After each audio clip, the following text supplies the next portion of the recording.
Hey I wanted to talk a little bit about the importance of dog owners being honest with animal shelter staff about their dog's behavioral issues. So if you're taking your dog to a shelter specifically for their behavior, don't conveniently forget to mention that information and leave it out when you get to the shelter in hopes of increasing your dog's chance of being adopted. What's going to happen is, especially if we're dealing with severe issues like, various forms of aggression, let's just say aggression. Very few rescues will pull an aggressive dog.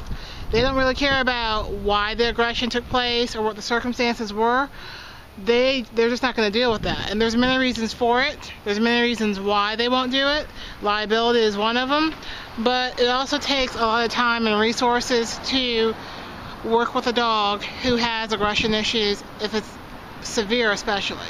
So your best chance of helping your dog, honestly, is to keep them in their home. There are many resources out there, and you're going to have to do a little bit of work, and more than likely you're going to have to be prepared to throw down some money. But if you're really committed to taking the time to work with your dog to keep them in your home, that's your best option. But let's say you're at the shelter and you think you've exhausted all your options, and for whatever the reason you have to surrender them. You can never give too much detail about your dog's behavioral problems, especially if it's going to affect them getting adopted. If you're bringing your dog to the shelter because of those issues, then you need to mention it.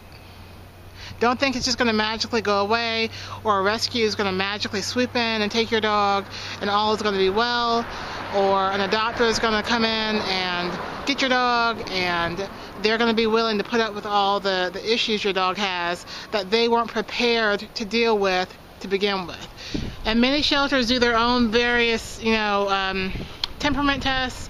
Some are more reliable than others. So if your dog's issues are that severe to begin with, more than likely the shelter will catch those before they're even put on the adoption floor.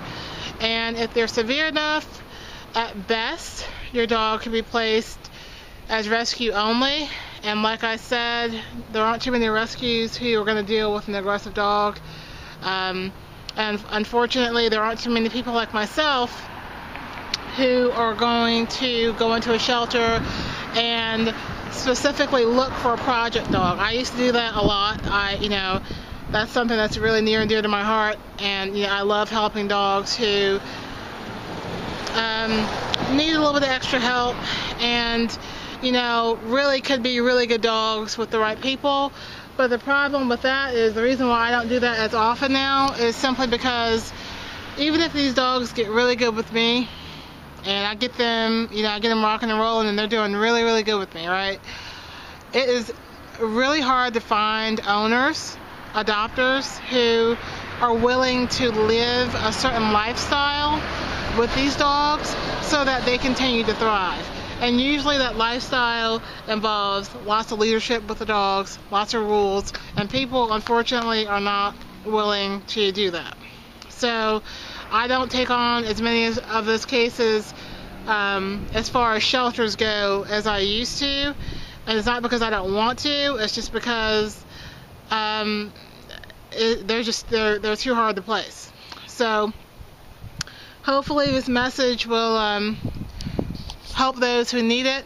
And there are some outreach programs for certain shelters. So if you are thinking about surrendering, call your shelter and see if they have contacts with a trainer or two or whatever, and be prepared to spend some money. It's probably going to involve money, and you may be able to find someone who will help you out a little bit for free, but money will more than likely be involved, so be prepared for that. So, alright guys, that's it. Thanks. Bye.